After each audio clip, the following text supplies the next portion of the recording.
Well met, ladies and gentlemen of the two genders, and welcome back to the show. I'm your host, Balander, heir to the frog, and Twitch fucked up. Twitch done fucked up yet again. And we're gonna look into this. They recently formed this Twitch Safety Advisory Council, which already from the name starts ringing bells for me.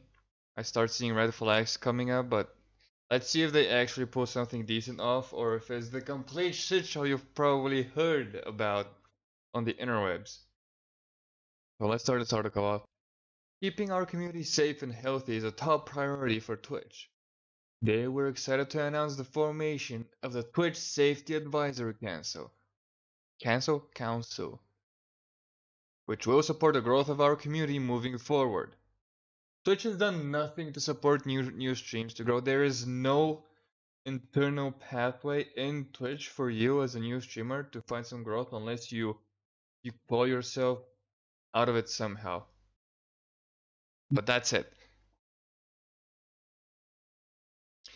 Safety Advisory Council will inform and guide decisions made at Twitch by contributing their experience, expertise, and belief in Twitch's mission of empowering communities to create together. I thought this is just a platform to stream your games and art and everything else, but this is just a platform to stream. The Council will advise a number of topics including drafting new policies and policy updates, developing products and features to improve safety and moderation, promoting healthy streaming and work-life balance habits.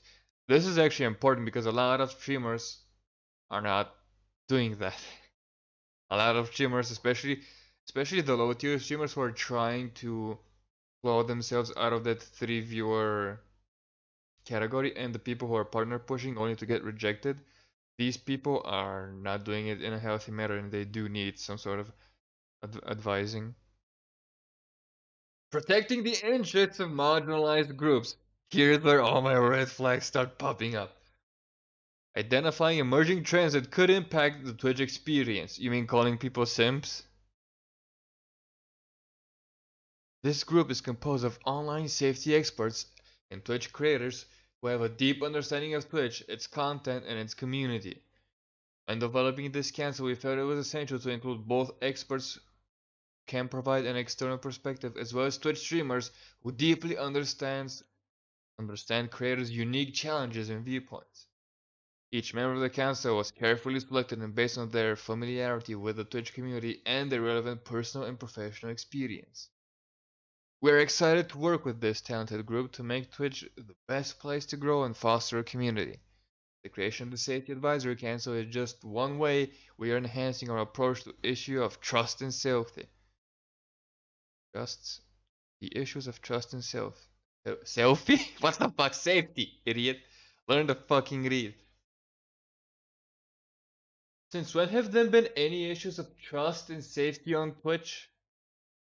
Is there someone working behind the scenes targeting specific Twitch streamers and making them unsafe? Words do not count, by the way, because words are not violence. Someone trolling in your chat is not violence and should not make you feel unsafe. And if it does, go to a fucking psychiatrist. We will continue to invest in tools, products, and policies that promote the safety and well-being of everyone on Twitch. So you could have just merged this together like this. The creation of the Twitch Safety Advisory Council is just one way we are enhancing our approach to promoting the safety and well-being of everyone on Twitch. And that's it. Meet the members. Alex Holmes. Literally, I don't know who this is. Alex is Deputy CEO at nonprofit Diana Award. What the fuck is that? Which is a legacy to Princess Diana's belief that young people have the power to change the world. We've been saying that for fucking decades, mate. He's the founder of the peer-to-peer support program Anti-Bullying Ambassadors, a network of trained young people dedicated to preventing peer-on-peer violence on and offline, and bullying, particularly in schools. Alex sits on the global yada yada. You know how you deal with bullying? You learn to fucking stand up for yourself and defend yourself argumentatively, or verbally, and physically. Because when a bully tries to roast you, you roast his ass back, and he either roasts you back again, where you roast him back yet again, until you put him in the dirt with your roasting skills. And if it comes to violence, you respond with violence. You go to a jiu-jitsu school, you learn self-defense, and when it comes to violence, you disarm him.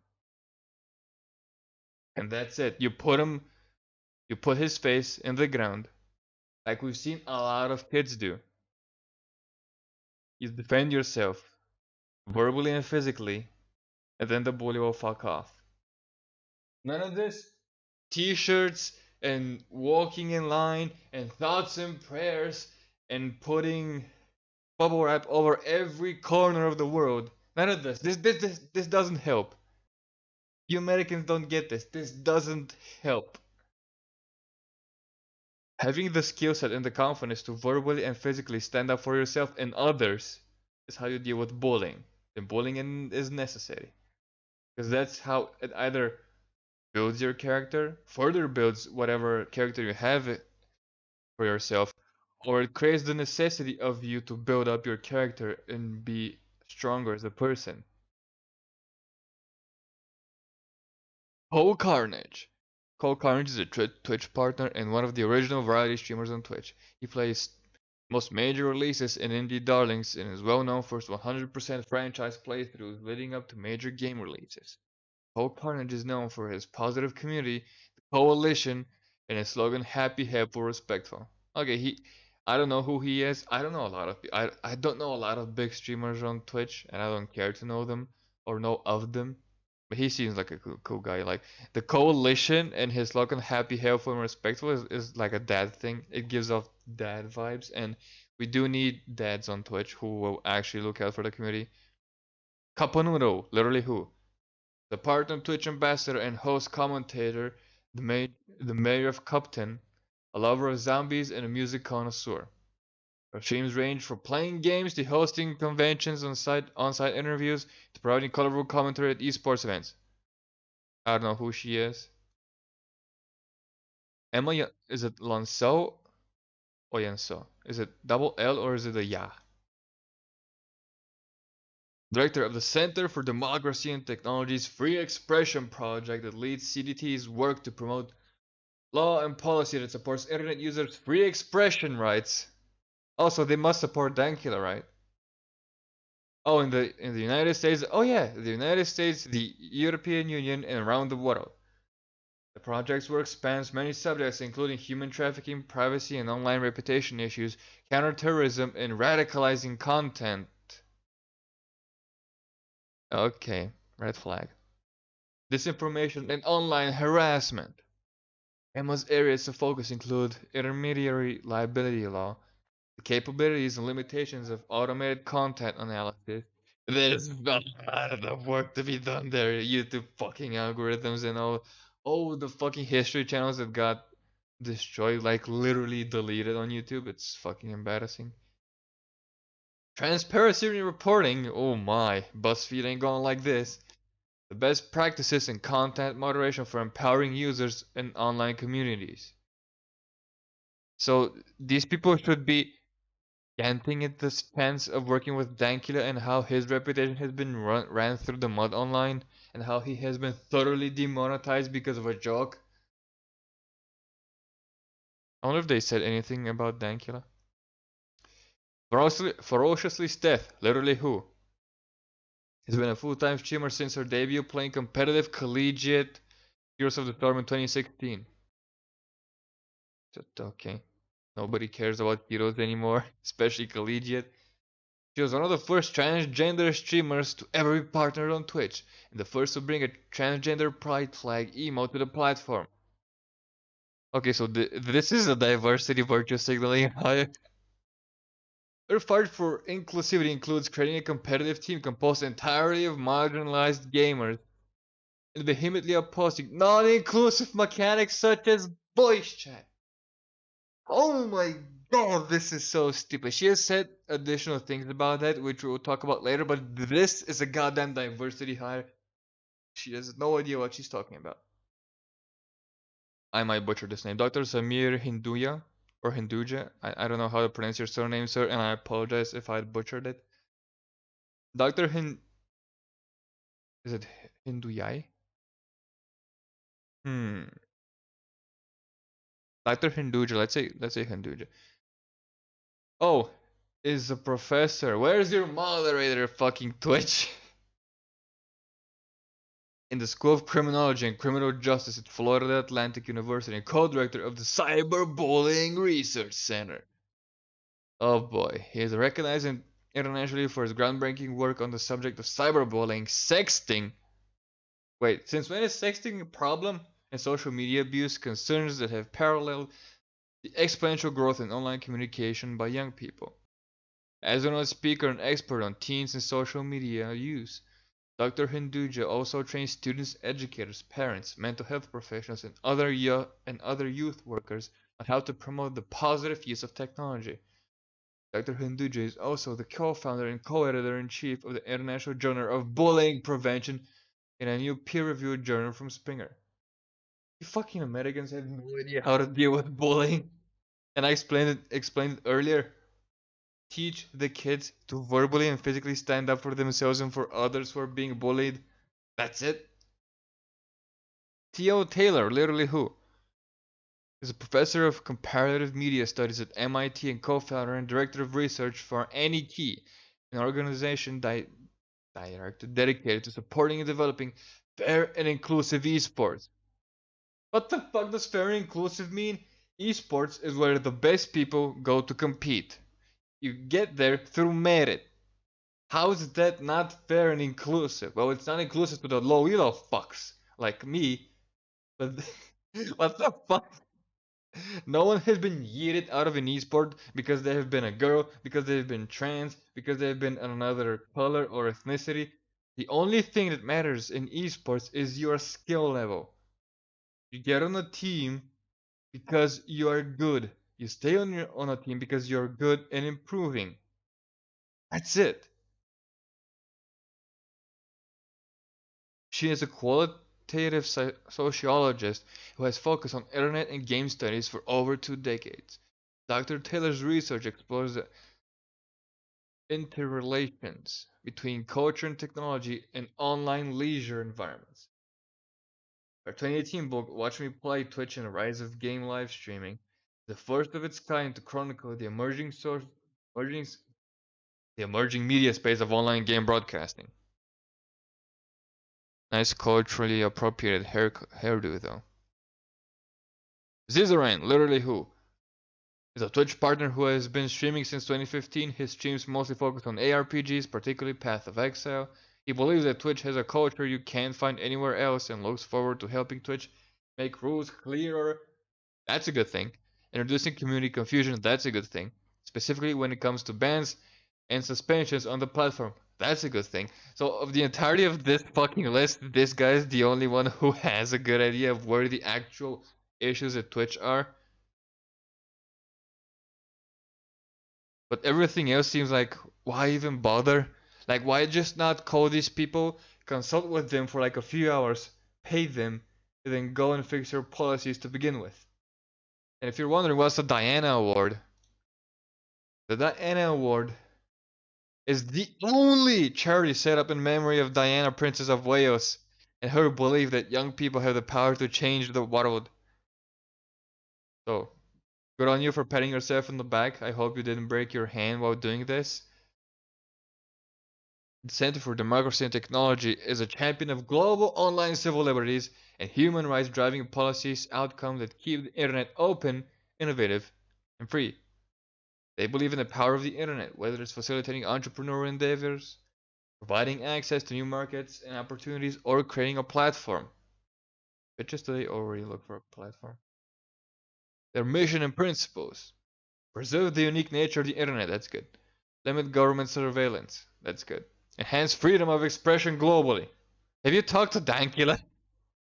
Define the boundaries of technology in our daily lives. That's debatable. Protect our fundamental right to privacy. A lot of businesses are gonna go down when you do this, but that's good. And now to the actual issue, Little Miss Diversity High Ferociously Steph, who has said this on Twitter. Oh yeah, whole lot of people with cis white male voices thinking voice chat is critical to competitive games being competitive. Tell me more about how we will solve systematic misogyny and everything will be fine. LOL. Now listen here, you smooth brain window licking retard. We've been asking for voice chat in League for years because it makes it more human, and when you communicate better, your game experience will be better and you will have more fun playing the game. People, I know her issue is that she is trans and the people will make fun of her voice. It doesn't matter who you are. People will always make fun of your voice if they want to. You could sound like Joe Rogan, like you can have like the cleanest English ever. People will make fun of you if they want to make fun of you. And this sounds so freaking bigoted and racist and sexist. How did she get? Well, she's a diversity hire. That's how she got a place on that safety advisory thing. And how can you tell who is white and who isn't white? What if someone is Asian, born in America, born in LA of all fucking places, and has an LA accent, and you're like, you sound like a cis white male, and the guy's like a gay Asian dude. Oh my fucking god, dude! This is why people have been freaking out because this is not inclusive. Little Miss Inclusivity hire here is anything but exclusive. She has a few more hot takes that I'm gonna show you. So let's start off with this one. The only way to have a level playing field at the highest level of play is to have. My initial issue, I'm gonna pause this and I'm gonna commentate on this because she cannot copy strike this because this is commentary and this is under fair use. Fuck off. She starts off poorly with this, a level playing field and competitive. Competitive is where you go when you are the best and you want to become the best in your region, in your state, whatever level of competition you are.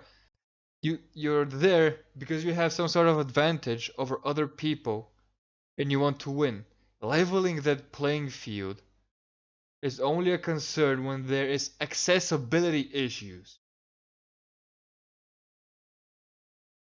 Is to not have voice chat, to not have people give up their linguistic profiles. I mean, and maybe you think, What does that matter? Why does that matter? What is your linguistic profile? Can a Chinese company buy information on your linguistic profile and sell it to advertisers?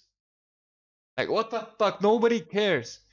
If you sound like a little girl, like a 10-year-old girl with a squeaky ass voice, people will make fun of you. This is the fucking internet. Grow a thick skin. Or grow up. It's freaking American way of bringing people up, of 8th place trophies and wrapping bubble wrap over every imaginable corner is downright retarded, my dude. if you are a competitive gamer, which a lot of people have been like, Steph, you clearly know nothing about competitive play. In which they are correct. They're fucking correct. Well, competition, by the way, y'all, competition requires you to get every advantage possible to become the top 0.01% in any video game. Yes, competition requires you to have a very detailed knowledge of the game, its meta, its mechanics, and it requires you to have the very specific ability of extracting the biggest advantage you have with that knowledge so that you can be the best and you can be the top 0.1% of gamers and go pro and win worlds and make money. That's what competition requires you to do. You have to squeeze every amount of advantage you can possibly get. Voice chat is unfair. How is voice chat unfair? How is you communicating with your team to play better together and extract that competitive advantage because you have good or better communication than the other team, how is that unfair? How does that not go into your definition of competitive play, you idiot? You dunce, you dummy. You goddamn furry. Where's the FBI? Period. She just contradicts herself like, oh, this is what competitive means? But voice chat unfair, by the way. People are so glad that there's voice chat in some games, which it can always turn poor. Like this is fucking humanity you're dealing with. We can always turn a good experience into a miserable experience, but you have the option in voice chat to either mute your teammates and still talk to them, not join voice chat at all, or join voice chat and mute yourself. You have the option. Nobody is forcing you. But if you want to be on that top 0.1% of gamers where you are a professional, where you are competing for like world titles and money, then you have to communicate. You have to have voice chat. You either grow a thick skin, and improve your communication, or you just don't end up in that bracket. There's not a single competitive team game that does not have voice chat.